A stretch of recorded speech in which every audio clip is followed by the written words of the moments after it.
I'm gonna hit record there.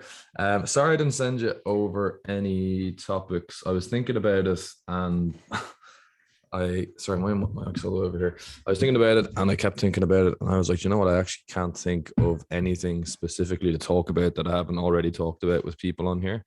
Yeah. So you can just have an informal chat, and if we get way off topic at any point, I'll edit it out. But other than that, we can go Joe Rogan style, which seems to work out pretty well for him. Oh yeah, we'll just riff. We'll just riff. So how are things going, man? How you're in a new place, you're coaching. Uh Looks like you're fairly busy, keeping busy on the socials anyway, definitely. Yeah, yeah. I moved to a nice gym in Glenageary, very nice gym. What was that?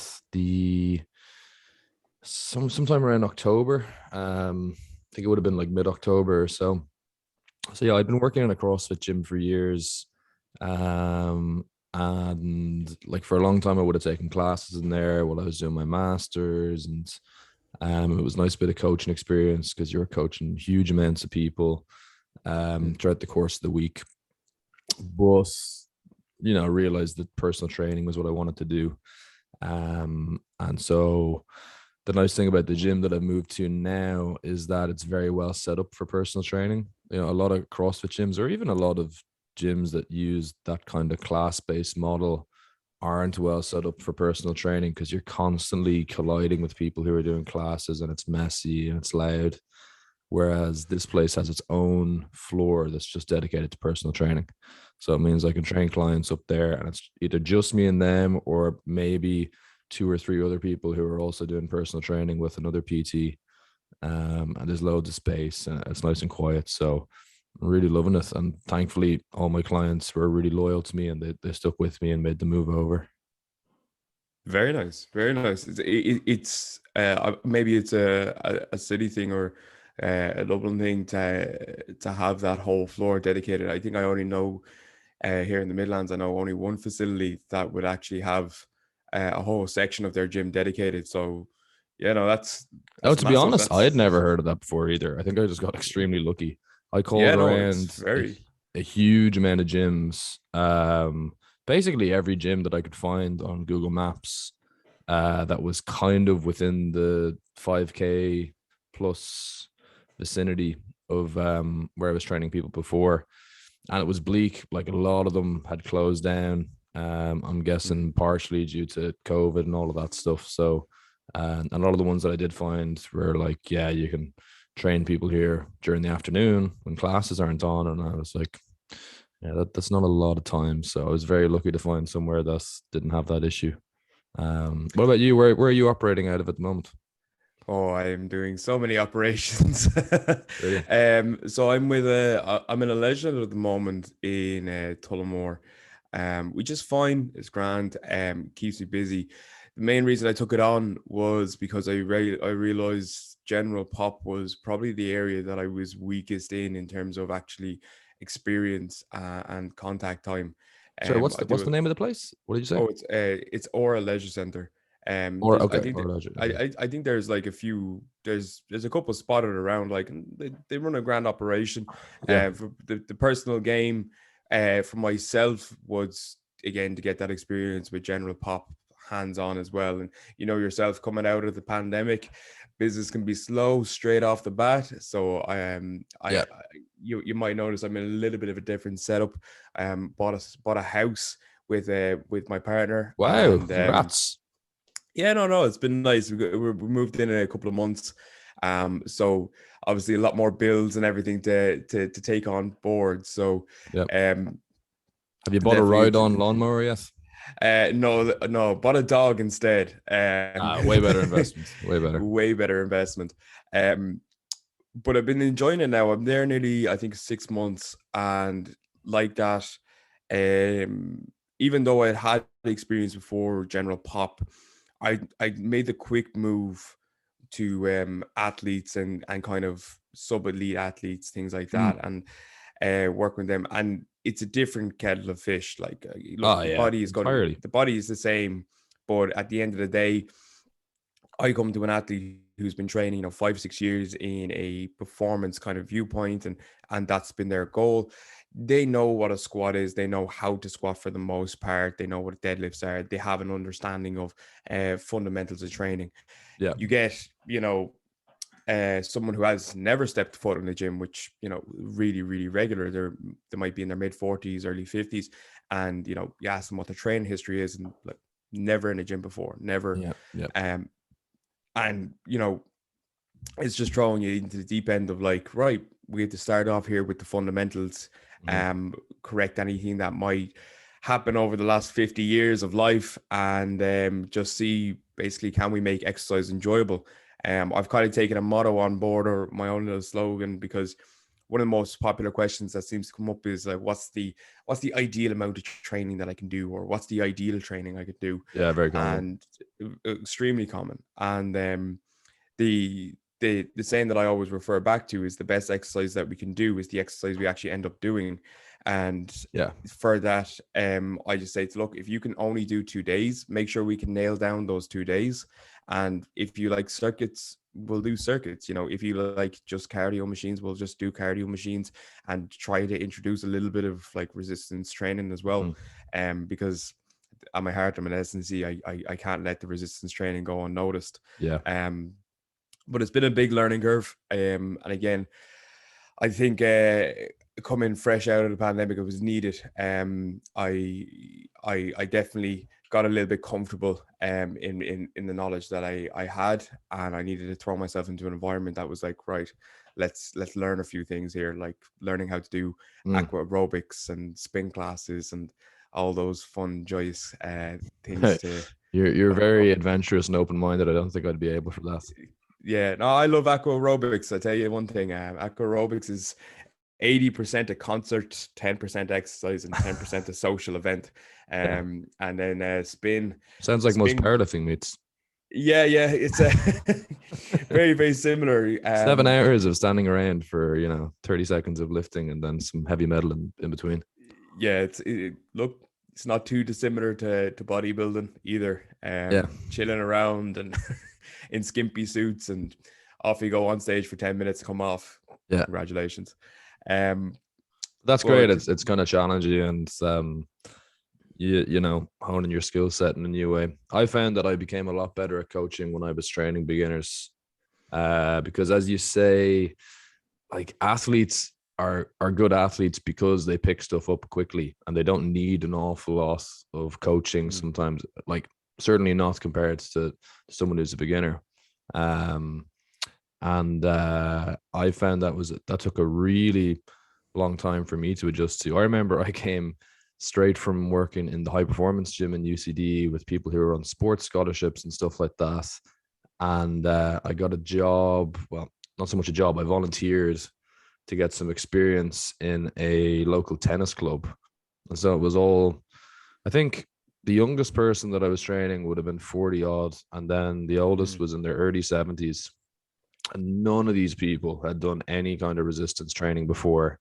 They had pretty much just played tennis or maybe a few other things like golf or stuff like that to stay active.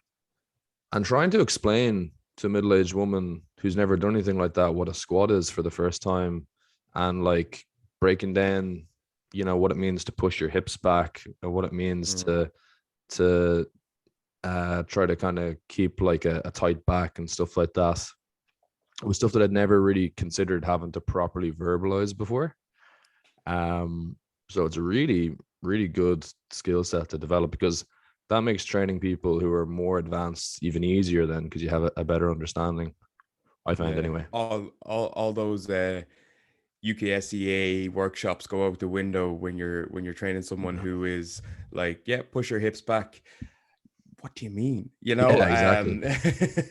I found as well that for a lot of people, the squat is fine. The hip hinge, just getting people into that kind of RDL position, very difficult. Because it's not something we do in a day to day, and especially it's women will get it a lot sooner, and then for lads, it's I find that the hips will go back, and then it's just instantly into a squat. And it's working on that. And like I have a client for my own business Galgey coaching, that Get the plugs in now. get the plugs in. There's many more to come. That we worked on his hinge for the best part of probably 3 months, and just not even directly like, you know, taking a whole hour to be like, let's go, whatever. Just during his sessions, making small changes, small tweaks, Yeah. and each week just getting a little bit incrementally better. And now he's, you know, RDL the other day was 100 kilos for I think eight or 10 reps, something like that. Nice. And yeah, and again, this is someone who before June, June this year would have done very little gym and resistance training at all, you know. Yeah. So it does, once, the thing I always say about, you know, form as well is like the form exists for a reason. And it's generally like the most efficient way to move the weight, or Yeah. the safest way to move the weight. So once you lock that down, those ridiculous like strength gains that you hear, well, I don't even really consider it a massive, ridiculously strength progression, but it comes from someone maybe tweaking their form or making those little changes. A lot of the time, like even with my own RDL, it was going back, reviewing the form and making changes to have another strength increase, Mm. because there was things overcompensating. My back was coming into it too much. I was losing tightness in the core, and that affects the movement and how the weight then moves. And it's looking, especially it's having someone look at it and be like, right, you need to make this change here, or try this, add this in. And yeah, no, it works really, really well. Then at the end of the day, you know, Yeah. that's exercise. You know, it's not just lift the weight. It's how we do it. Yeah. And like, I'd agree that form exists for a reason, in that, like, if you look at well, if we're talking about lifting, like high performers in lifting, there's kind of like universal things that everybody does, and then there's variations from that, whether that's because of different people's anatomy or what feels strongest for them. But you know, everybody that you see doing a squat above, like, I don't know, the at least 200 kilo mark, I'd say maybe 250 or whatever, they're going to have their feet on the ground. They're going to be, you know, sitting into their hips, keeping a relatively tight back position. And then outside of that, you'll see some people will take wider or narrower hand grips. Some people go wider or narrower with the feet. Some people will have their feet straight ahead. Some people will twist them out a little bit. And then I think it kind of comes down to what feels strongest for the person, and also what the goal is. So I would assume, like, for you, because like when I approach say an RDL, that for me, like, because I'm trying to get my deadlift to go up, I'm kind of thinking about that more from like a movement carryover point of view to the deadlift. And then the muscle activation part of it would kind of come second. Whereas for you, if you're training for bodybuilding, you're probably looking more at an exercise in terms of what muscles is this going to use and target. And so if you're doing that exercise and you're not really feeling like it's working those muscles, and maybe your back is starting to take over, then you need to look at form from like another point of view. Would that be right to say, for the way you structure your training?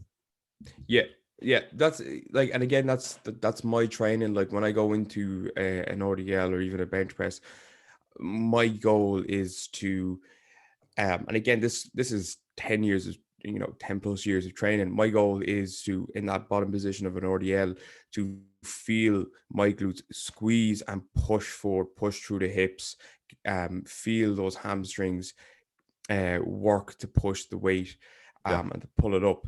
If I don't feel like I'm getting that, something's gone wrong. I've gone too fast through the movement and stuff like that.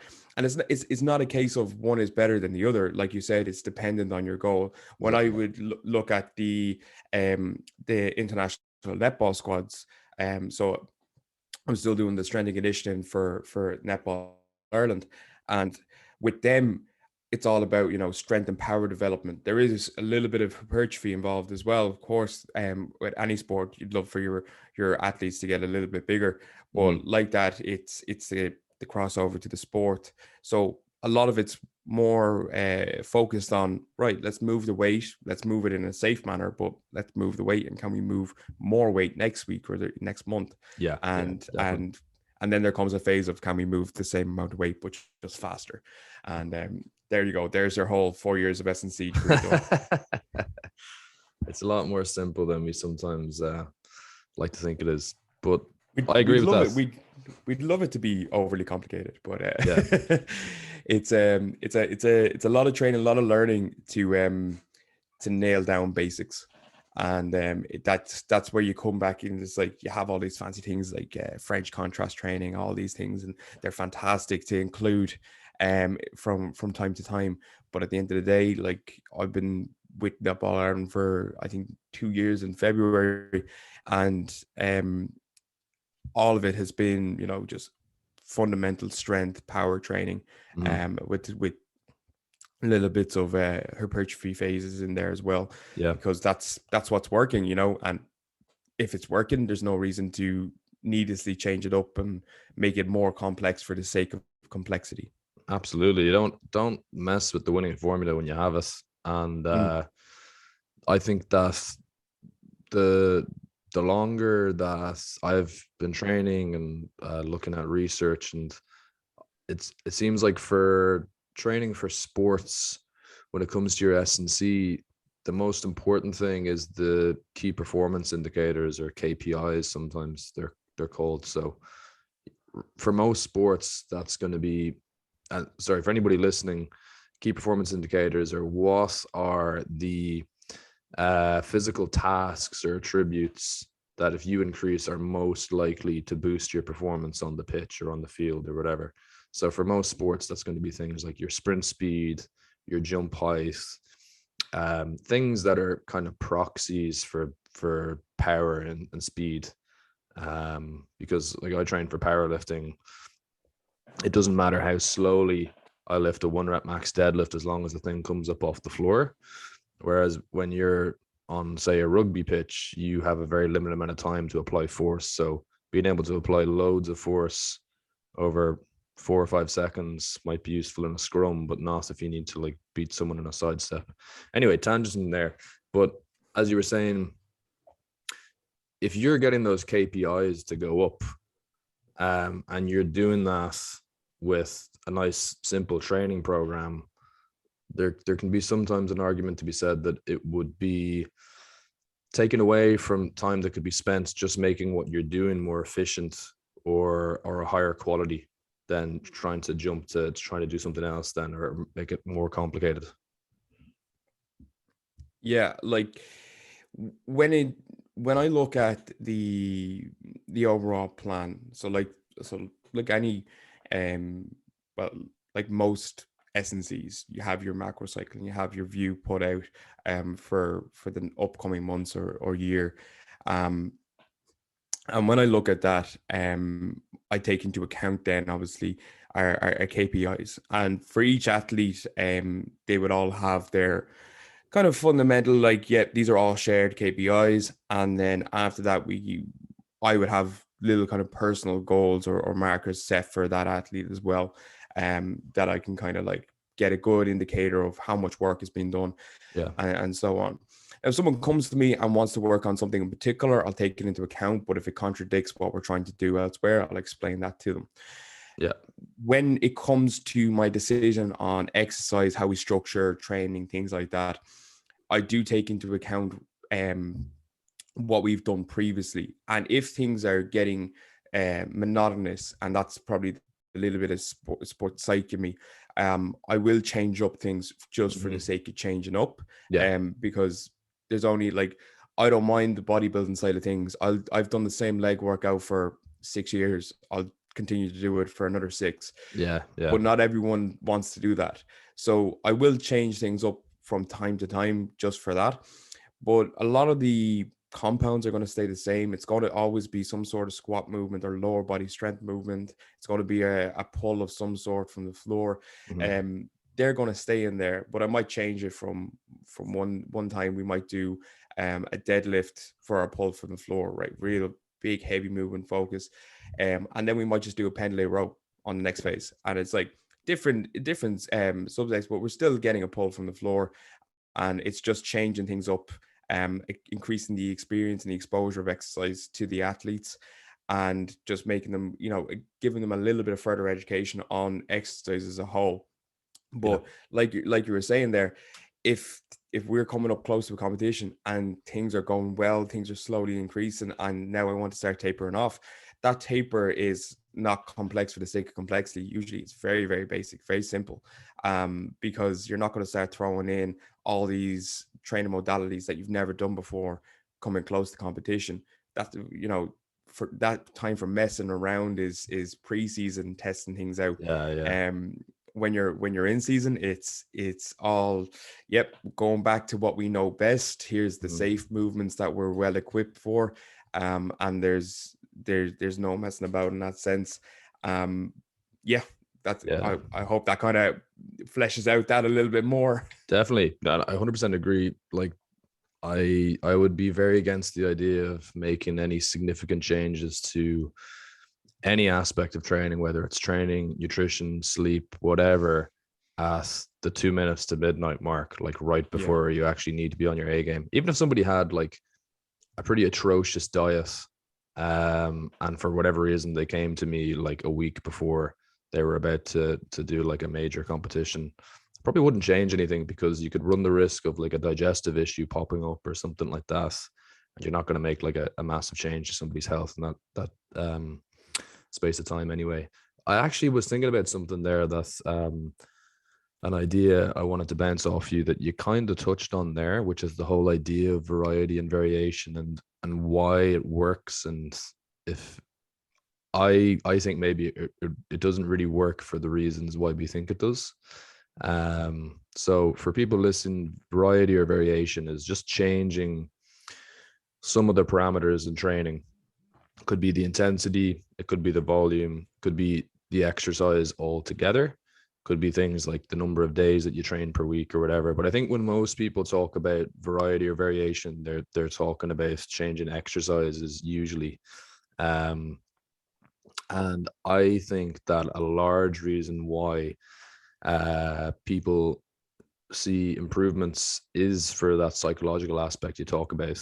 Like the monotony of training doesn't suit everybody. And for me, I feel like I'm definitely on the opposite end of that spectrum, where I thrive under a huge amount of specificity, a huge amount of monotony, doing the same exercises over and over again, getting really good practice with the technique, and being able to just solely focus on improving my performance. And then I will do variety by way of adjusting the intensity and volume. So if I've been doing sets of 5 on the squat for a couple of months and I feel like I'm kind of starting to hit a plateau, then I'll back off down to doing more higher volume work on sets of 10. And then when that starts to hit a peak, then I'll move back to some higher intensity stuff. But I think that the reason why some people get a boost from, say, going from squats to, say, safety bar squats or front squats, maybe the odd time it's because it addresses like a weakness or something they have. But I think a large part of the time is it actually gives them a mental break from pushing on the same exercise over and over again. And they get to try something different, and kind of maybe puts a bit more enjoyment and enthusiasm into the training and gives them permission to push harder again. What are your thoughts on that? Yeah, so like you said there at the start, when it comes to any program that I do, there's four things that I could potentially change.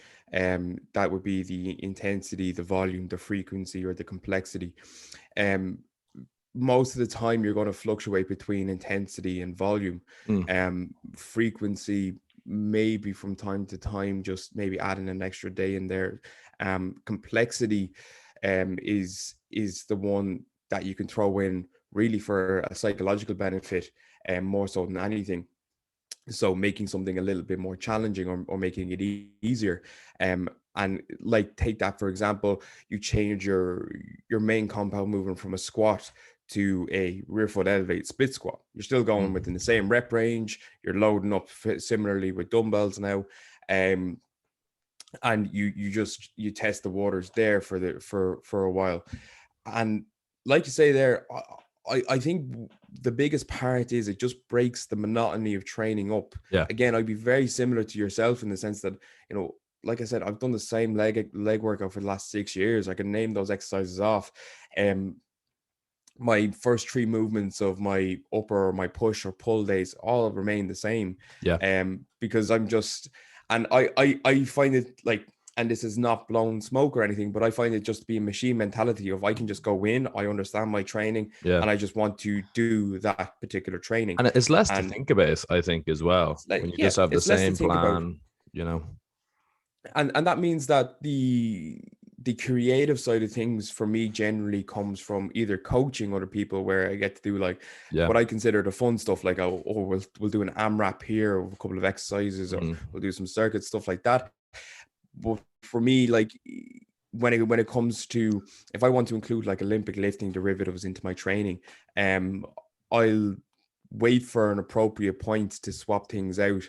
And I won't just go in for like a 1 week randomly and just be like, grand, so we're going to include this in there. And again, it's probably I think off part of season it for you when you try stuff like that. Oh yeah, definitely. Like I'm coming up to starting a prep kind of mid-January, and so like I'm getting everything out of my blood right now of like, right, do I want to test anything out and try it out? Because realistically, those, you know, Do a couple of 8 Zumba months classes during thereabouts. the week.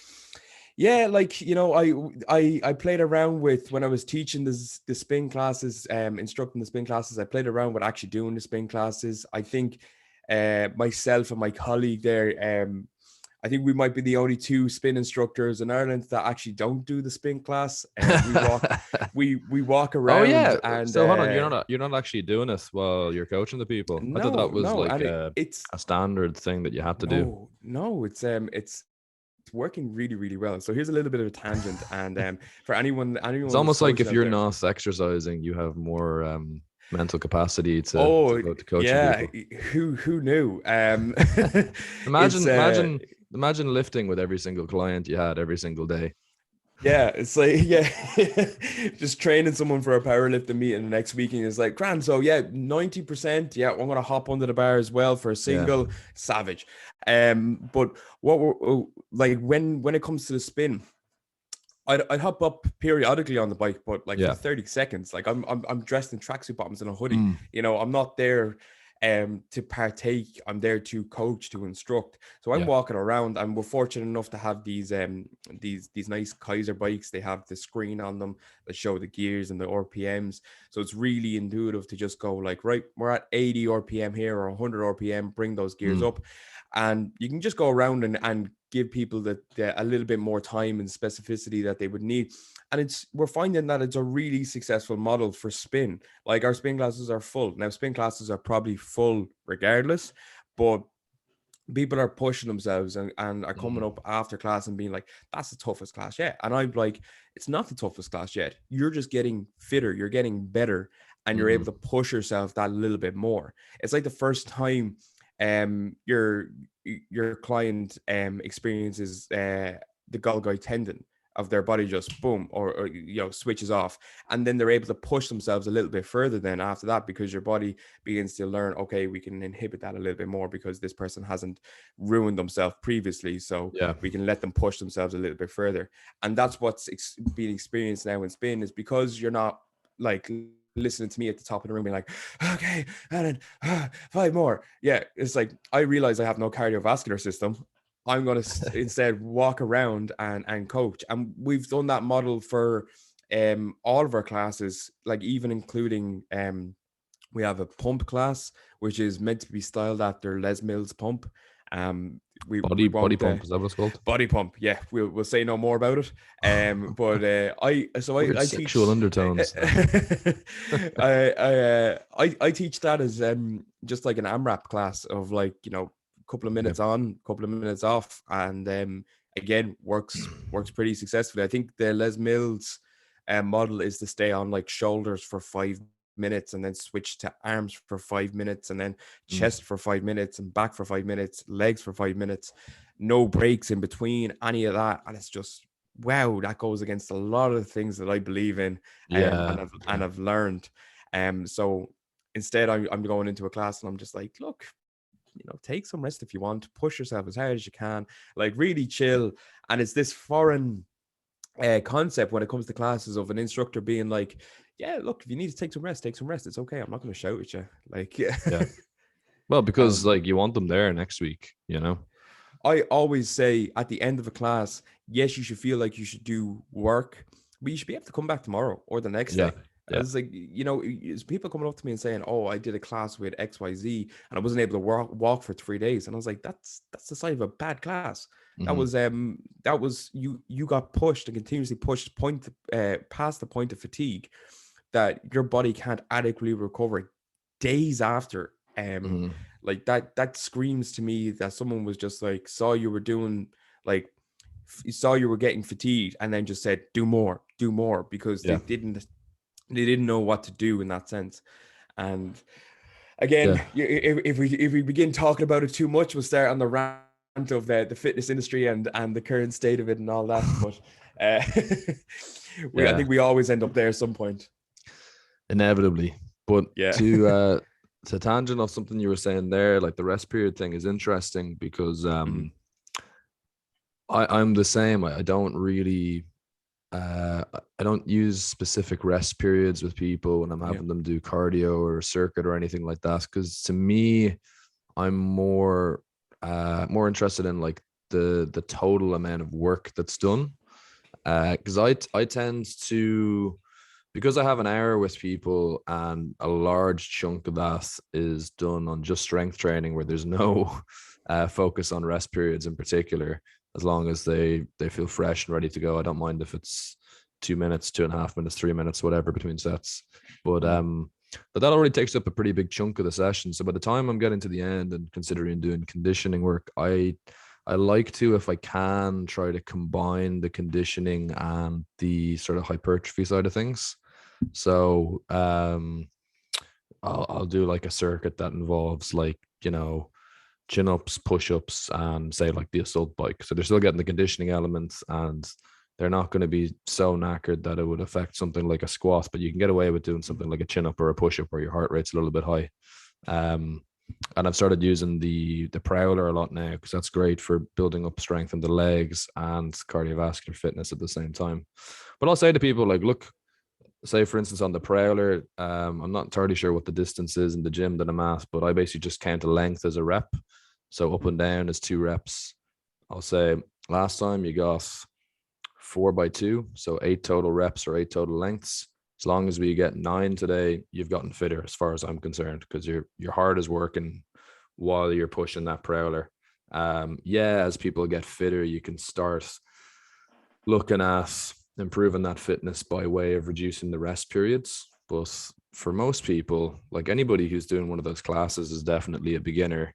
The total amount of work that they get in over the course of a week, a month, and eventually a year then is what's going to dictate them getting fitter and improving their health. I think really specific rest period stuff is more for people who are kind of, if they're not athletes, they're at least people who have been training long enough to where they have to start trying to wiggle in progressive overload of their conditioning in small ways, like shorter rest periods or maybe like an extra day of training or something like that. I think anyway. So we should probably preface this as well. When we discuss beginner is like 1 to maybe 3 years of like, well, it's a nebulous and, term. Like it's there's so it's many different it ways means that you can be a beginner. You can have 10 yeah. years of training under your belt and still be a beginner because you've never had structure or a framework. That's a rough conversation to have with somebody. Yeah. I've been in the gym for 10 years. Oh, grand. Okay. So if I went outside and was like, show me a spot, would you know what to do? Yeah, I would. Okay. Maybe you're not as like this elite experienced person that you build yourself up to be. But it can cover a broad range. So like say in the likes of a spin class, you'll have people there who are coming from like cycling clubs, who are maybe triathlon athletes. Had one gent in who had just finished an Ironman, and he's just now looking at kind of changing his pace up and trying different training modalities, things like that. Yeah. And then you have your diehard spin, and there was this big kind of aura around spin, as it's like, is that not really tough? Do you not have to build your fitness up to get there? And again, I think it's a good sign of a class if you're able to self-regulate it or regulate it to your own standard. So there in a spin class, I'd never turn around and say to anybody, you need to be at gear 18, you need to be at gear 20, because that means someone over here who cycles year round is tipping away, while beginner over in the corner there is bet to the ground.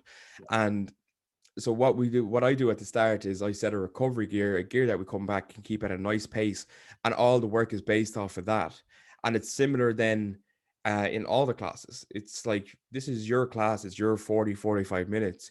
You push yourself as hard as you can. Don't, you know, just like a regular training, you wouldn't look at somebody doing leg extension, doing the whole stack, and then go, grand, yeah, I'll try that. I'll give that a shot.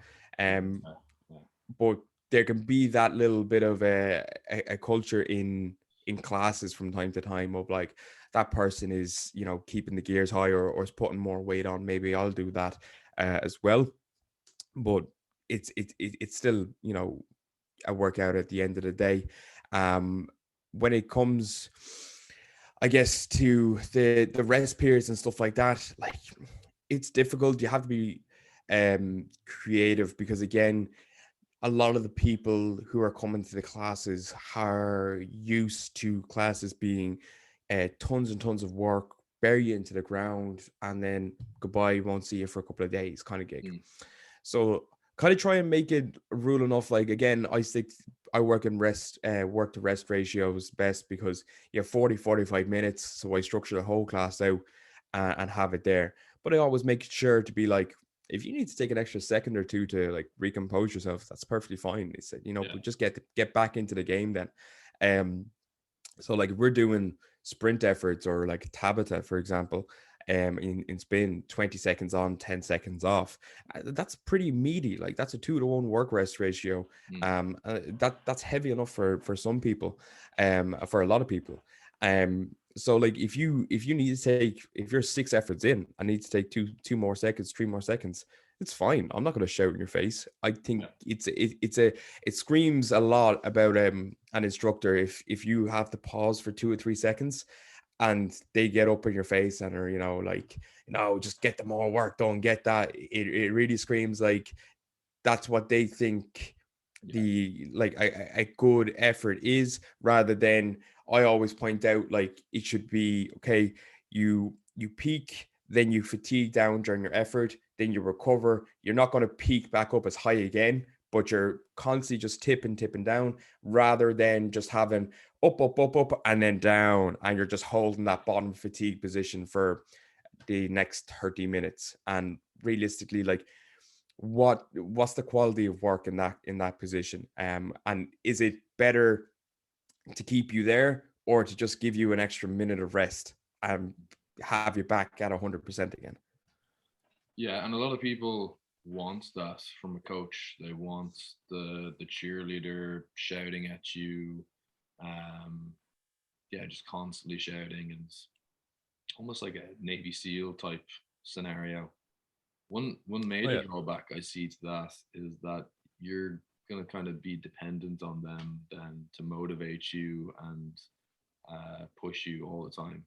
I think like really that's something that you should be doing for yourself, because if you find yourself at a time then when you can't go down to that class or whatever, you might find you haven't really developed like the mental skill set of pushing yourself through times where training feels a little bit uncomfortable and stuff like that. So I think I might have spoke about it maybe the last time I was on, but I periodize my music during training. Very weird, but I enjoy it. So there'll be a couple of weeks a year that I'll train without any music on.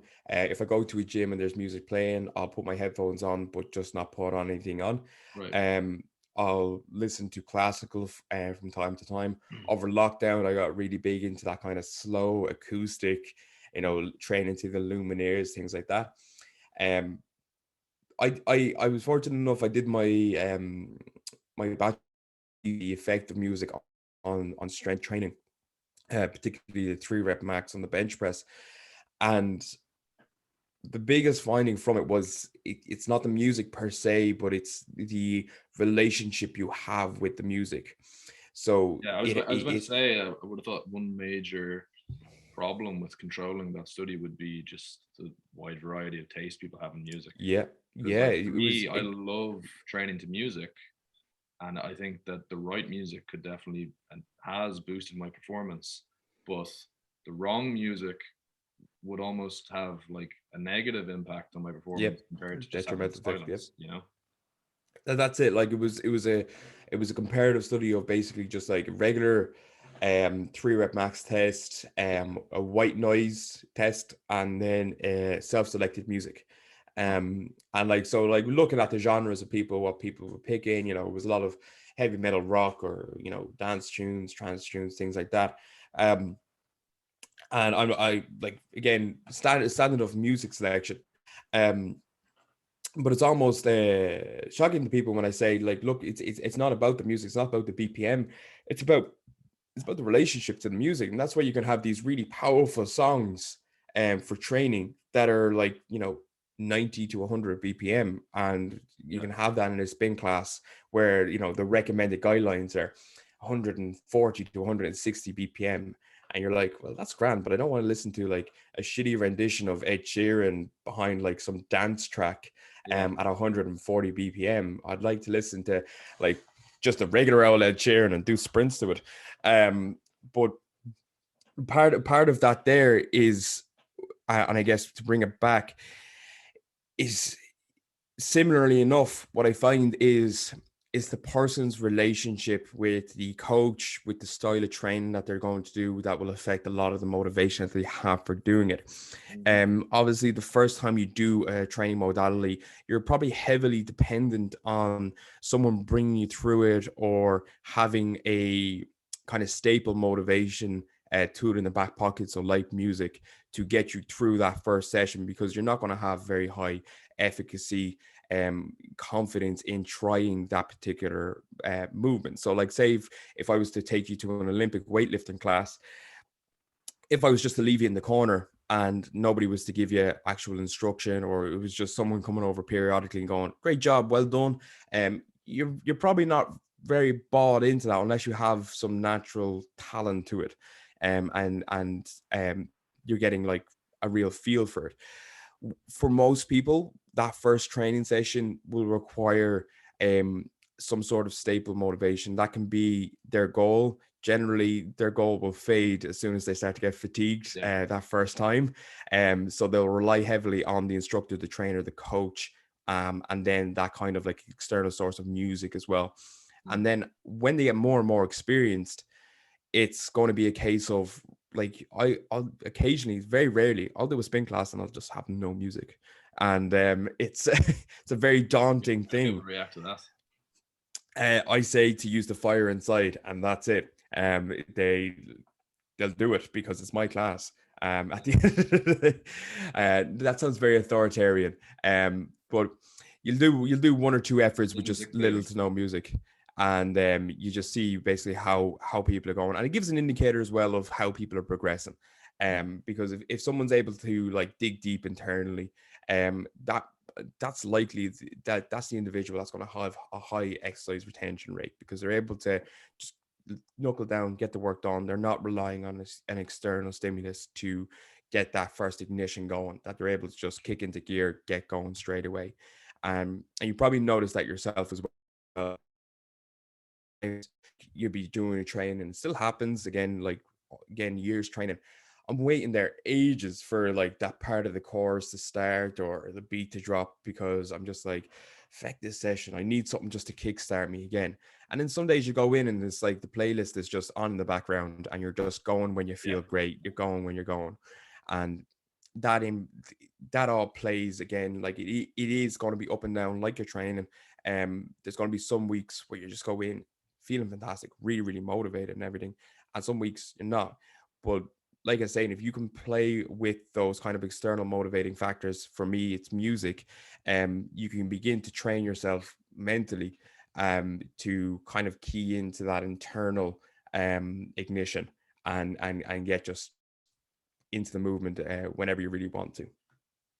Yeah, I I would say you hear people say a lot that you shouldn't rely on music when you're training, because Mm, then if it's not there, you're not going to be able to motivate yourself. I haven't found that to be true for mm, myself anyway. Um, for me, like music is almost like a supplement. Like if I take it, I notice a difference, but I can still train without it being mm, there. Um, Maybe I would get like an extra couple percentage of effort into something if it feels right and it's the right song and it's hitting the chorus at the perfect time and I'm in the right mood for or whatever. But I can also quite happily train in silence. And for the most part, unless it's something that I really don't like, I can zone out annoying music that I don't like in the mhm, background and train as well. But I can imagine that's an individual thing as well, and there probably are some people who could become over reliant on it. I've done a few powerlifting meets. I wouldn't really see myself as being the kind of person who would have like headphones on before I go up for a lift to get the right. I just find like if you put yourself into that mindset that you need to have the right socks on, the right song playing, etc., it sets you up to be in a very fragile mindset in terms of like if shit happens and maybe you're just at the perfect amount. And for people listening, this word I'm about to say is not what you think, but arousal mhm, for performance. And arousal meaning like you're basically like you're mentally peaked to push as hard as possible without it impacting your technique or um, your composure or whatever. Um, but like I could just imagine a scenario where like you have all of the perfect stuff lined up and then somebody misloads the bar or something, or there's a mhm. technical error and you have to stand there waiting for an extra couple of minutes, and now you're kind of starting to come down a little bit from that. Um, but I find with music that doesn't really happen to me. I can use it when I need to, but if it's not there, it's not like a major issue for me, you know. Mm. And What you're talking there, and there's the fine line between is routine and superstition.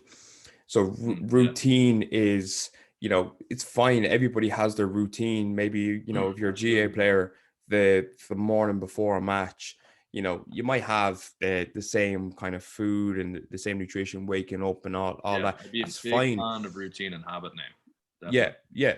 And that's great. Have that routine in place. But it becomes a superstition if you start to decline mentally because you can't have that breakfast on that day. Yeah, it's like Because the that's, nocebo effect. yeah, exactly. It's that case of, right, I I lift up my left sock before my right today. I usually do my right before my left. It's going to be one of those days, Yeah, and yeah, it's already kind of like setting yourself up now. Everything is going to be viewed with through a lens of, I already fecked up that first part of my day. The rest of it is going to fall through as well, yeah. and that's something, again, it got very romanticized, I think, in sport for a while. That kind of like, oh, he only does, he gets his hair cut 12 hours before a match, and he does these very precise things. I think, was it John Terry that used to eat like a massive bowl of pasta 3 hours or 4 hours beforehand, things like Right. that. And it's like, yeah, that's probably like a routine. It's probably carb loading and all that, but that Mm, doesn't mean everybody should start going out now superstitionally and having a big spag ball before a soccer game. yeah, um it's definitely finding what works best for yourself when it comes to a routine, but it's also being okay with the fact that, like, oh yeah, if it doesn't happen, it doesn't happen. yeah, I can still go out, I can still perform, I can still play. And again, music is one of those things that is used, right. Everyone will have the song, but I remember at like learn not learn talking with athletes who, regardless of how long the journey was, would listen to the same song over and over and over again because it Oh was no, this that ruined the stimulating song for song. me. It You would think that, but I was saying, like, what if it's 2 hour long journey, and you're just listening to this same 5 minute song over and over again, and you're like, oh, it gets me really pumped. That's like, the likelihood is you're probably very mentally fatigued from over stimulating yourself Yeah, through imagery of just going through it, going through it, going through it. And you can see it happen in training as well.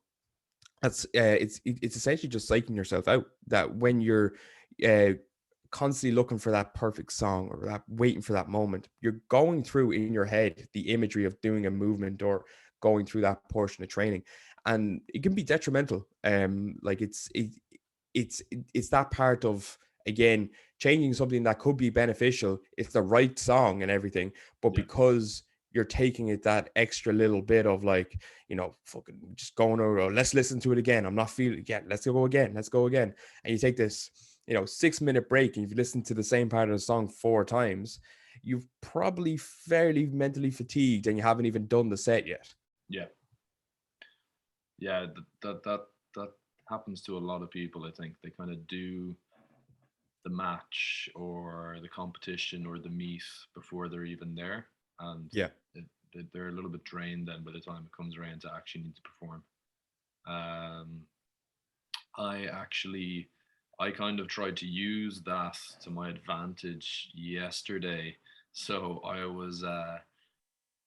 was meant to be training with some friends in the evening, and I'd spent 2 days in Galway, and I was on my way back from Galway, and for whatever reason, I just kind of felt like yesterday was the day to try a deadlift max.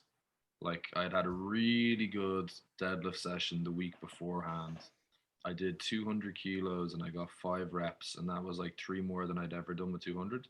And it was one of Mm. those sets where like I knew that I could have done at least 2 or 3 more reps, but I wanted to kind of save a little something in the tank for next week. Um, and I've had so many like setbacks with training between injuries and then fucking lockdowns coming in right before I'm about to like do a match or something like that, that I was like, I just want to take advantage of this. Yeah. And I could feel like the mental readiness for this building as I was driving home. And then I don't know if you know, but yesterday there was a truckers strike um, Yes. on the roads in Dublin.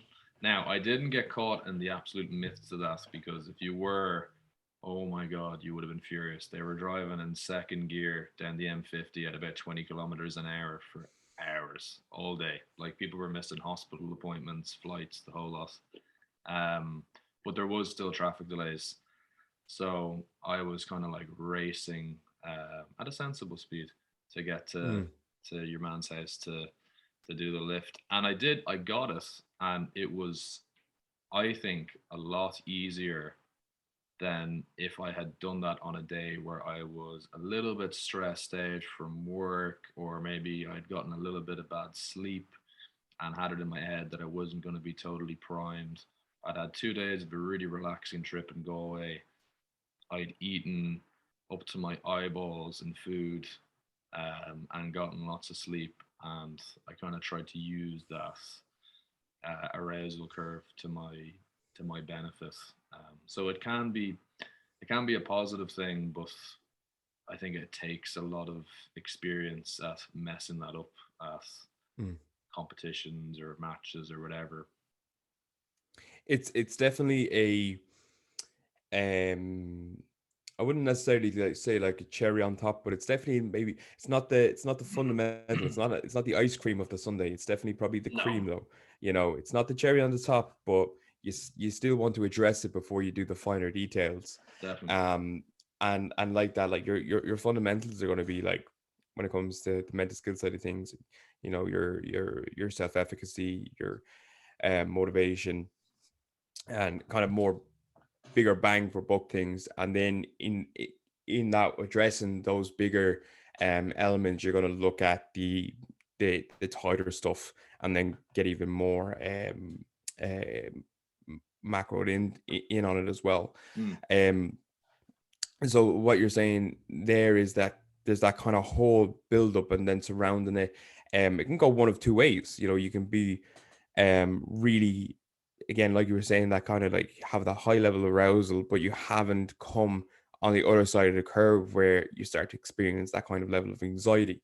And that comes again from just being trained and having the ability to go, yeah, no, like it's going to be grand, like it'll be fine, I'll be able to do it and all that. But if you don't have that kind of foundation laid, you begin to run through the negative part of the scenario of like, you know, I'm after doing all this preparation. What if it doesn't Yeah. come through now? You know, what if I injure myself? It's the most common one. You start to, you know, get the jitters about doing, and it's not just a lift. It can be anything, and it can be in a short um space of time. In rugby, it'll be the kick. In GAA, it'll be like taking a 45. In soccer, taking a penalty. They can, you know, you can have this moment of like fucking feeling great, ready to do it, and then on the if you push it too far, if you are Icarus, you fly too close to the sun, you come crashing down, and you start to get those negative aspects to it then as well. So it's just learning to basically manage your own thought process and emotions, which again, like I said, it sounds like it's a fundamental thing, but when it comes to it, you work on those things in a much larger scale first before getting into a finer detail of like that specific event. And it's based on a foundation of lots of days where you just went in and trained regardless of how Of you were course. feeling. So like the Yeah. thing that I was thinking about yesterday was like after I pulled that PB, um, I was kind of reminding myself about like that was really built off the back of a lot of days of doing high volume deadlifts for 10 or 15 reps in my mate's garden when it was sometimes pissing rain, sometimes cold, sometimes way too hot, and I was pouring sweat. And none of them felt like particularly amazing sessions, but they kind of compounded and built upon each other and gave me the opportunity to have, you know, days where I hit rep PRs and stuff like that.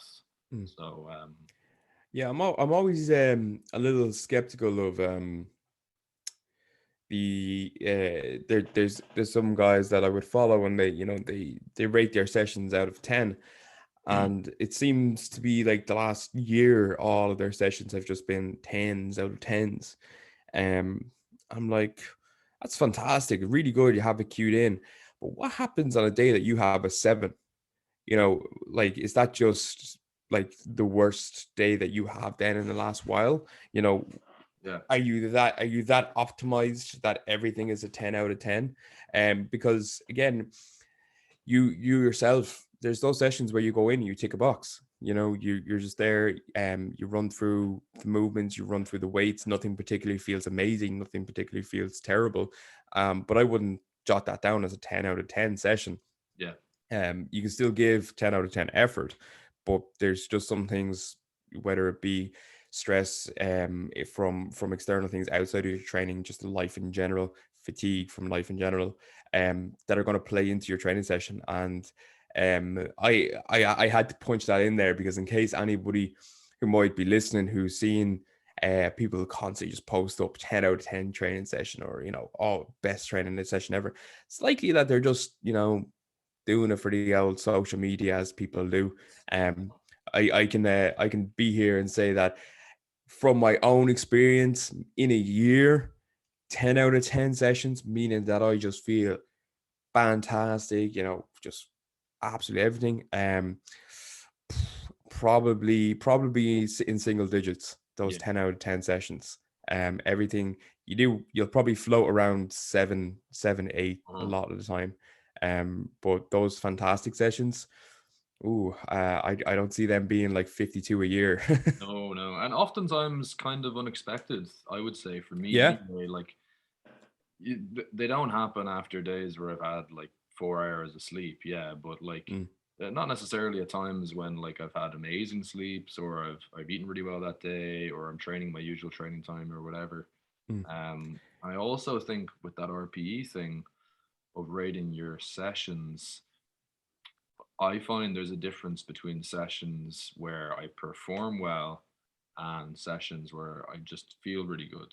And Of obviously, course, if yeah. those sync up, they'd be a 10 out of 10. But Mm. I'm sure everybody who's been training long enough has had that experience of coming into the gym hungover, or maybe starting to get a cold or something like that, and actually have like a Yep. fucking great session where they hit PVs and you feel like crap. But like in terms of like the actual mathematics of what you've done, you've quite drastically improved your performance regardless of how you felt.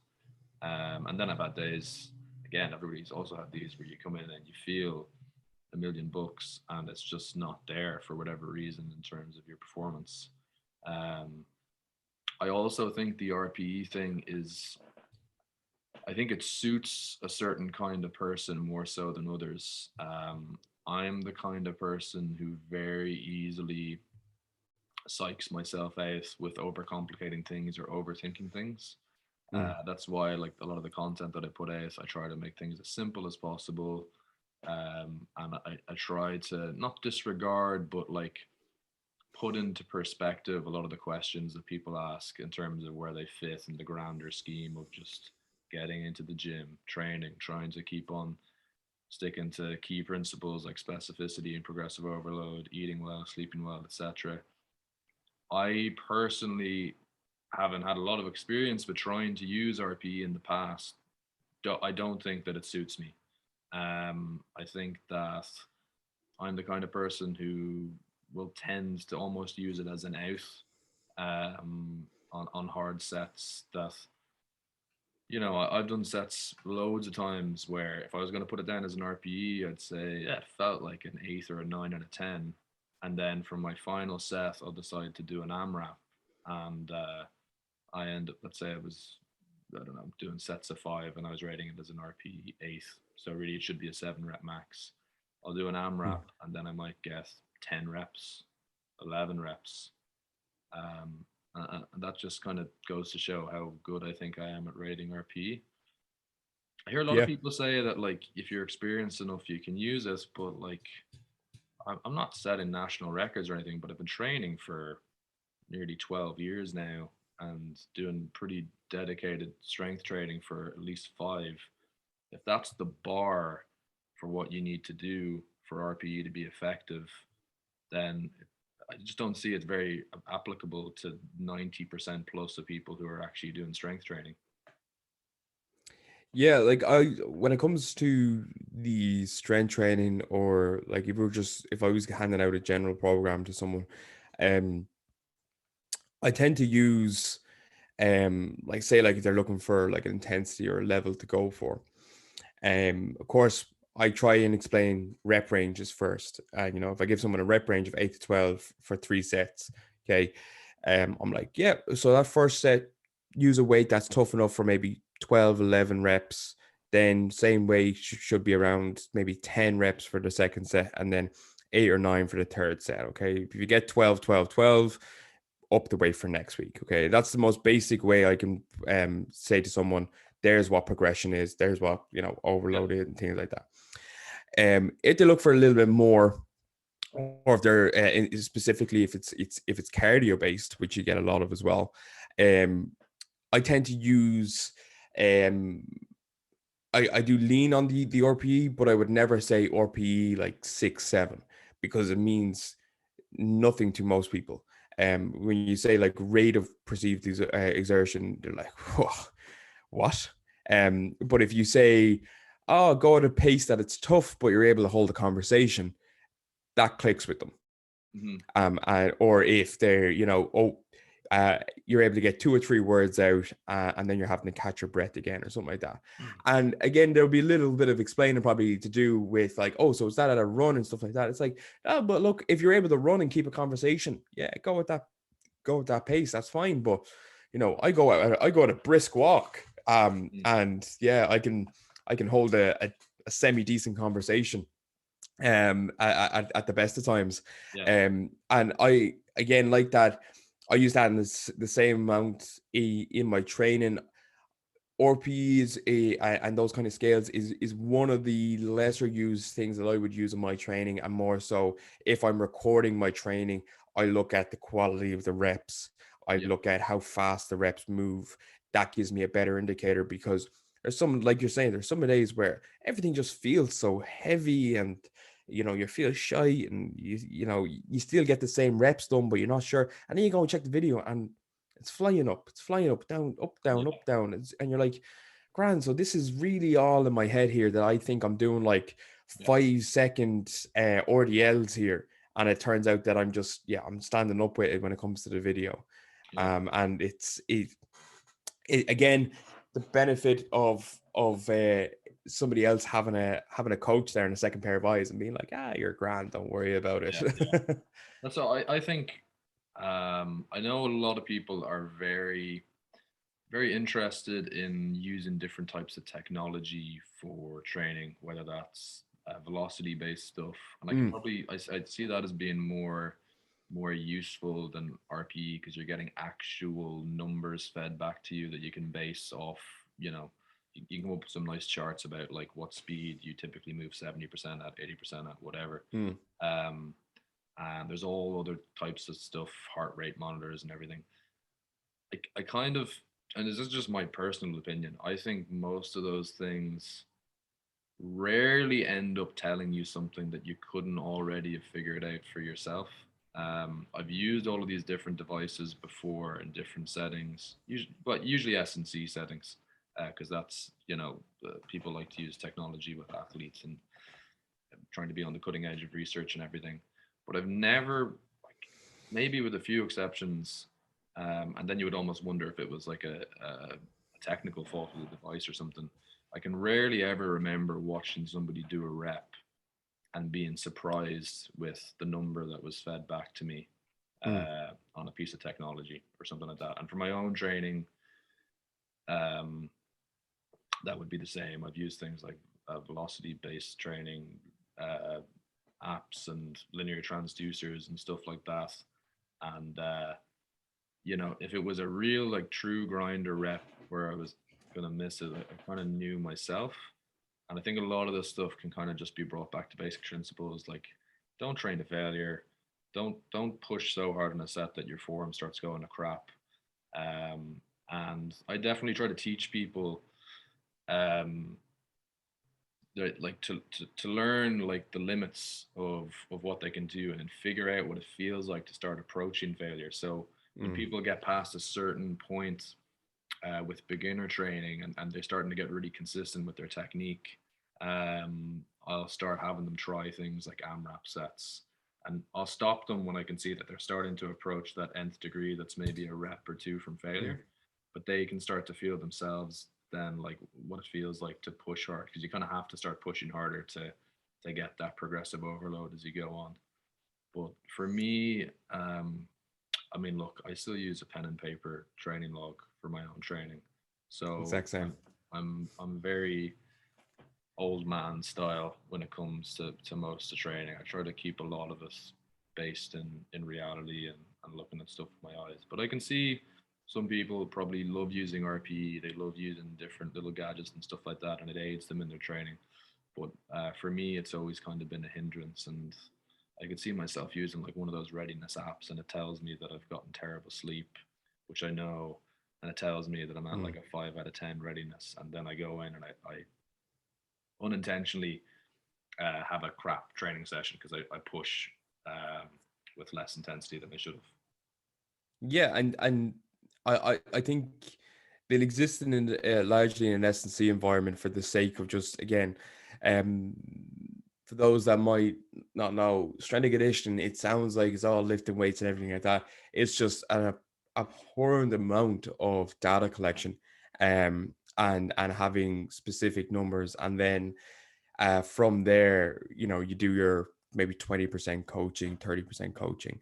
But a lot of it is just, let's see what the data says. Let's see what the numbers say. This person lifted X amount today in today's training session, but they did Y amount last week on that session. What are the factors change between now and training? You spend so much time on this, but you could have just asked the athlete themselves, and then they were like, "Oh, I was just pretty tired that day. I didn't get much sleep." Yeah. But in S&C environments, they'll have heart rate variability, sleep readiness, like the whole gambit. And then you'll be looking at velocity training then as well. And you know, in higher environments, they might do jump mat readiness tests before training, things like that. So all that exists, and it's great. It keeps it all standardized and not subjective, which I guess in an S&C environment, in a high performance environment, is maybe what you want. But I think it can get glamorized at all levels to be like, you know, there's no reason why I need to do a readiness test before I go in and do my bodybuilding style training. There's You're no gonna do it anyway. Yeah, I'm gonna do it anyway. Like I'm gonna figure out what my first set. Oh, okay. It's not as strong as I thought it was today. That's fine. Let's figure it out. And like I don't need to be relying on different rings and watches and things like that to tell me, right, this is where I am today. And I've never again, I can't say anything bad about any of these things. I haven't tried the whole match of them. Singular chest strap, Polar H10 or something like that, and I use it on and off. I used to use it quite regularly for strength training. Yeah, And it was not to interrupt. I can 100% see a utility for stuff like that, because that gives you feedback about if you're training in specific heart zones and stuff like that. Like Yeah, that yeah. makes a lot of sense to me. So I have the chest strap, and part of it was again like within those particular zones. But what I found most beneficial was that I was just keeping a standardized intensity number base for using the chest straps. So that if I did a leg session one week and I did a leg session the other week, like I was able to look and I was like, okay, that's within X amount of percentage between the weeks. It's like, that's okay. But if you're looking at it in depthly enough to be like, I burned 20 more calories last week, what happened? It's like, well, you know, that's such a small number. It's exactly. It's such a small number. It's like this conversation that we're having now has probably had 20 calories extra burned in my hour. You're eating into my macros, man. Yeah, exactly. You know, this is, I'm gonna have to account for this now later on because I'm bulking. But like it's there when you're taking it, always take these measures with a grain of salt. And they're highly, again, they should be individualized to yourself. And they can only be really taken into account, like even like those in-body scans, like what are they, bioelectrical impedance machines. They're grand. They're the nice piece of kit they give you out, whatever, but you have to use them at least like 8-9 times realistically over the course of many weeks and months to get like a pretty solid picture, because a one-off measure is grand. Okay, you'll get an idea, but it's like weighing yourself once. You could have just had a pretty poor night and now your weight is up, and if you don't weigh yourself for another 3 weeks, you're not going to see if you actually declined, increased, or anything like that.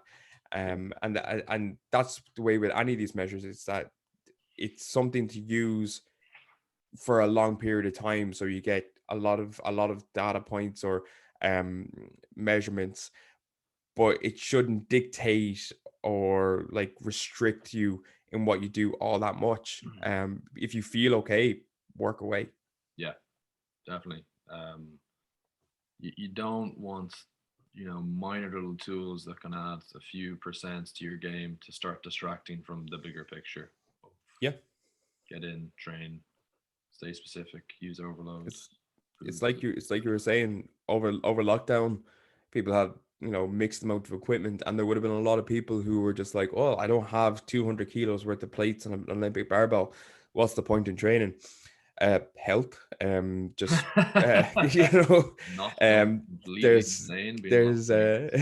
there's plenty of reasons to still train.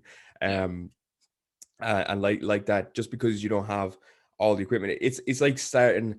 I get awful like into my head sometimes. I'm like, oh, I don't have this, that, the other to like properly put out content or grow my business or whatever. And it's like, hold on a second, like 4 years ago you were saying the exact same thing, and now you have all those things that you said 4 years ago, but now you just want more. And I guess in part that might be the human nature of just kind of wanting like a little bit greedy, like wanting more and more stuff, to just Yeah, sit you're dormantly ready to there. take on Joe Rogan with that microphone setup you've got there. I know, yeah. I have all this stuff here, and yeah, I'm like, "Ah, I don't have enough. I don't have enough things, you know. You need to I get need a your new own Lamborghini. laptop, or yeah, it's you just get your in your head, and like that with training. Like for the first part of lockdown, I trained with two 10-kilo plates and an old barbell that I bought from Yeah. the gym that I closed down, that I was never actually planning to use ever. It was just like a memento.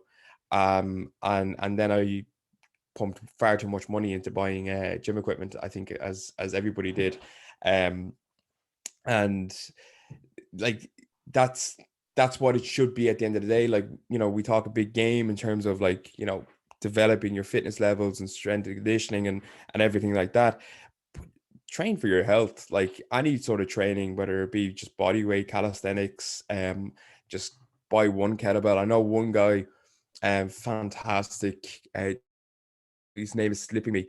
But at the start of lockdown, I think he bought a 16-kilo dumbbell, or a kettlebell, and that's what he used for his training then and entirely. And over the lockdown, and he kept in shape fantastically. You know, like there's plenty of things you can do with just a singular piece of equipment, Or no um, equipment. or no The equipment. only Yeah, the only thing that I really struggled with was hinging deadlifting type exercises. yeah, And even then, I just did a shitload of reverse hypers off a park bench, and yeah, I wasn't pulling the exact same numbers when I came back, but it only took a little while to start getting back up there. And yeah. All the training over a lockdown, over those heavy couple of lockdowns, for the netball, was all body weight exercises, mhm, or minimal equipment, things that they could pull from around the house, um, and a lot of them were shocked that when they returned to the gym, that they were in like a certain percentage of their previous numbers. yeah, And I just said to them, I was like, look, you know, strength is annoying to gain sometimes, but it sticks around.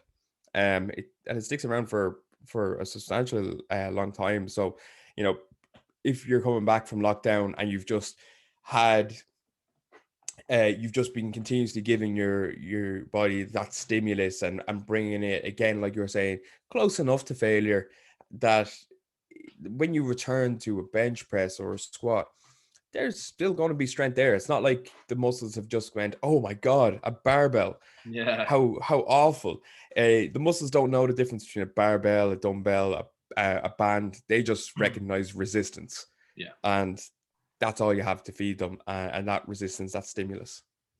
And like an old adage that I really like is strong is strong. So if you get Yep. really strong on an exercise, as long as it's not like a meaningless exercise, like balancing on one leg on a Bosu ball and holding a kettlebell here, like if you get strong on a basic compound strength exercise, that is always going to have some degree of transfer and carryover to another type of compound exercise, whatever. So I was really lucky that I had access to a good bit of equipment. I managed to get a pair of rings.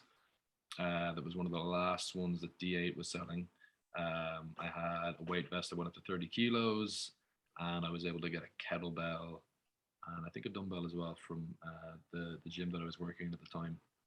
And one thing I was saying to people was like, look, if you can get up to the point where you can do body weight dips off these rings fairly comfortably, like you're gonna have a good bench press within a few weeks of returning to the gym. Like, you know, dips are a hard exercise to do. Like if you Yeah. could do 20 body weight dips in a row, weighing like what we weigh, anything over 90 kilos, like you've got a strong upper body and that's going to transfer over to other stuff. Um, so And the exact same thing exists for pull-ups as well. Like if you're doing pull-ups, bodyweight pull-ups, and you're getting 6, 7, 8 reps, there's definitely going to be transference then to like just like a bent over row, you know. Like yeah, it's all the same. Like, you know, you come back, you're after doing chin-ups, like your biceps all of a sudden haven't fallen off now when they're going to touch a dumbbell. Like yeah, they've been pulling your body weight up.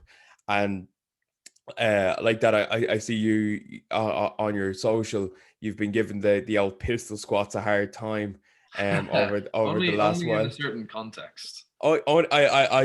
Funny thing is, I I actually was going to did pistol preface. squats quite a bit in Yeah, the first couple of lockdowns, but because I didn't have access to stuff that I would have yeah. preferred to use. But that's the thing. Like it's I always I'll use the example, and it'll kind of preface where we're going. I was starting a class the other day, and somebody said, like, we're not going to do like jumping jacks and burpees. This was a circuit class. And I was like, why would we do those things when we have thousands of euro of equipment readily available here that could provide a lot more stimulus and a lot, I can lock you in. An assault bike is fairly hard to feck up, but a burpee for most people is an impossible task. So like, I'd much rather just try on the assault bike for 30 seconds than Yeah, give you 30 seconds of burpees. I'd very rarely give anyone burpees, but especially myself. yeah. It's but so when we look at that, like, yes, you have to make what you have work best. Like the pistol squat is not the most ideal exercise in the world to implement into any program unless you want to get specifically good at the pistol squat. But Exactly. if you're limited on equipment and are looking for something to stimulate the lower body, and body weight, like regular body weight squats, you're finding yourself having to do 50 before like you even start to get near fatigued.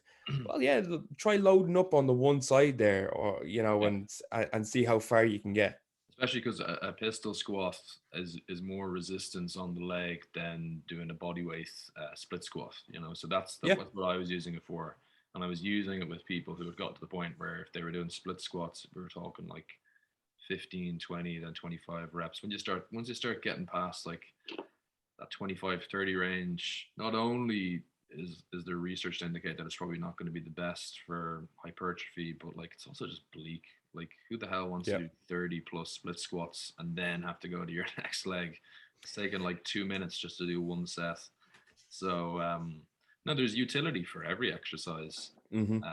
The pistol squat thing is more about like claims people make about, oh, you have to be able to do a certain exercise to be pain free or to be able to move to a certain standard or be strong to a certain standard. Yeah, and I don't know. Again, I think that's a lot of gatekeeping on the influencer side of things early on as well, It's a lot of and some gatekeeping, and I think it's also just like an underhanded marketing tactic of like, yeah. here's a problem that doesn't exist, and here's how Yeah. I can solve you the solution to that problem. Yeah, here's an 8-week program to fix your Yeah, pit. Oh, you can't do a pistol squat. Here's this 8-week program to get you to do one pistol squat. yeah. Um, Send me that money, and I'll get you to do one in like 2 days. But what it like that, it's a fantastic model financially. If you have no ethics or morals of just be like, I've created a problem, here's the solution. And you see it crop up in exercise terms all the time of like, you can't specifically do this, or you do this during a particular exercise. For girls, for women, they got a rough old time with the likes of like hip dips, being a so a hip dip is like, do you know the way the glute is shaped? Like Yeah, if you watch any professional bodybuilding show, it's like that butterfly shape. right. So the inner part of that would be a hip dip, quote, it's anatomically correct. Okay. And there was a big push then for a while on social media of like, here's exercises to fix your hip dip. Basically, I don't know what they were trying to To fix your set hip it dip. to fix your hip dip, to Okay. grow that particular area of the glute, so Oh, you you're don't you're have talking a about like that concave part of the glute that's yeah. moving. So when it comes in, Right. so like if you're looking, a healthy pair of glutes looks like a butterfly when it's Right. squeezed. Yeah. And the idea was sold that you can train your glutes that they're just round, that they are that Okay. peach, Yeah. which is anatomically So impossible. Kentucky Fried Chicken. Exactly. so you that's just one example. Then like on the male side of things, it's like, how to shape your abs a different way, or how to like turn your Yeah, bicep, how to grow your bicep peak. And these are all things that are determined the second you're pretty much born or conceived. You know, they're hereditary, they're genetic, unless you've suffered an injury or something like that for when it comes to the bicep or something. But yeah, like, there's a massive push for, here's the problem, I have the solution. mm, And there's, at the end of the day, it's when it comes to any training, whether it's you're looking to look good, get stronger, or anything like that, it comes back to that. You can only give your 100%. If you stick to the fundamentals, you give 100% to the fundamentals, you'll get the results that your body's able to give. yeah. And no special order or routine of exercises will change that, unless I again, I could be speaking out of No, I totally agree with that. Definitely. like unless again you were a Russian in the early 80s. They had a lot of secrets about how to be really effective Olympic weightlifters and athletes, but they're not they weren't training secrets per se, and still going on today. So unless you're getting some of those supplements, Yeah, yeah. there's nothing different going to change. But even at that, like I think that even things that aren't as crazy as trying to like change the literal shape of your muscles, I think like a huge amount of, like I get a lot of guys who initially come to me asking like, how can I get, bigger pecs, for example, or bigger triceps or whatever. And of course, absolutely everybody can grow a certain muscle group by putting more work into it. But I think sometimes there's an implication of like, how can I look like this person that I've seen on social Mm, media or whatever, who has particularly large muscle group X? mhm. And yeah, you can grow your chest, but expecting it to look like somebody who maybe has a genetic predisposition, regardless of whether they're using drugs or not or whatever, it's probably it's probably not realistic, and I'm probably going to leave you a little bit disappointed. Like for example, for me, the muscles that grow very easily for me would be like my traps. Like I could count the number of shrugs that I've done in the last 5 years probably on two hands. I just don't do them. I don't train my traps directly, and yet I can do muscles that are indirectly using them in an isometric, like a deadlift, and they just grow because they just want to. They just like to grow. Same for my glutes. Don't do any hip bridges. Don't do any cable kickback exercises. Literally just do squats and deadlifts, and my glutes grow. That's all you need. What'd you say? I said that's all you need. That's all you need, yeah. Yeah, And a and heavy that squat and a is kind heavy of what it hinge. leads me to believe that, like, first and foremost is you're getting stronger on major exercises that use these muscles. You can, of course, get a little bit more growth by adding in some more volume with some smaller exercises, but expecting them to become the feature of your physique because you added in a little bit more volume just isn't realistic to me, because Mm, it doesn't make sense how that could happen when you're comparing yourself then to a guy who can come into the gym and just do bench press and his arms are gigantic. There was a guy I mm. went to a powerlifting meet, and the guy who won the open category for bench, he was a freak. He benched like, I think he benched close to 200 kilos or something like that, at a body weight of 90 something, and his arms were fucking massive. Like they were pretty much the width of my quads. And I remember a few of us were talking to him in the back, and we were like, "Your arms are gigantic. Like you must do a shitload of curls and push downs and stuff." And he was like, "Nope. I Bench literally press. just do the lifts. I literally just squat, bench, and deadlift. And this is what my arms are like." And even for him, I would imagine like his arms were so big that I couldn't feasibly believe that he could have added a significant amount more size to them, just by adding in some curls and Mm, extensions. Like they probably would have got bigger, but like he had the majority of the muscle he was going to get in his body at that point. And I think that people also need to realize that getting stronger across your whole body, you probably have a pretty good idea of what your physique is going to look like already.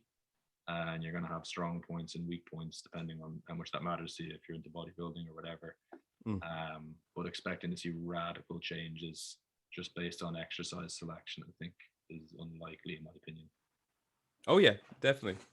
And I guess probably finish up here soon to get to work. But I'll finish on this one.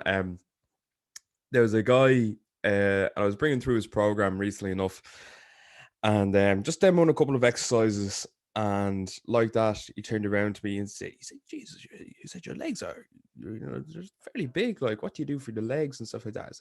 I said the exact same stuff that you're going to do here, except I just happen to be very, I wouldn't say poor, but my sprinting when I was younger, when I was playing sport, I buried my feet into the ground, and I used to train a lot. And I just had, when I was 14, like upper body pretty much non-existent, skinny arms, but I had decent developed legs before I even touched the weight or trained, and they've always continued just to be my strong point, my strong area.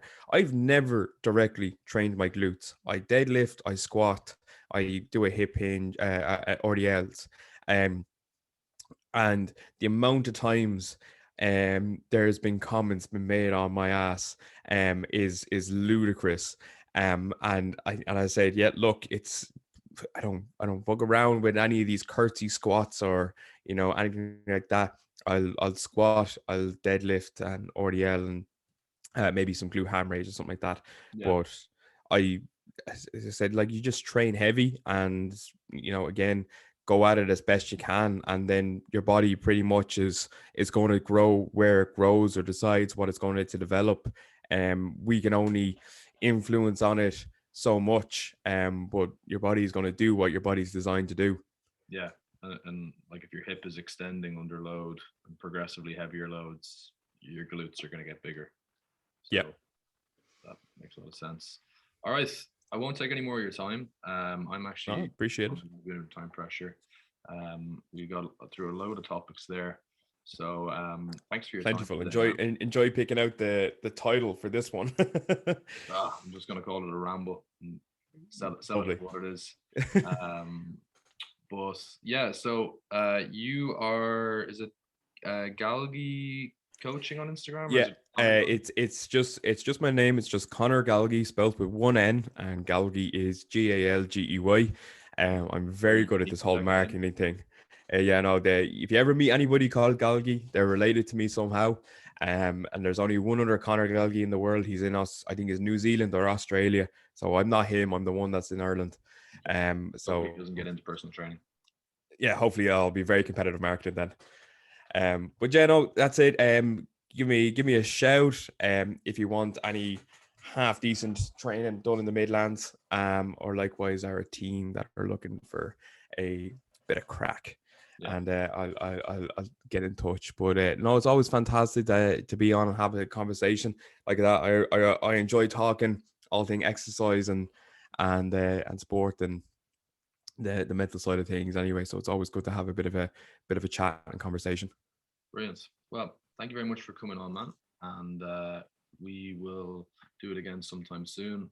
And yeah, until then, I'll talk to you on the Instagrams. Lovely.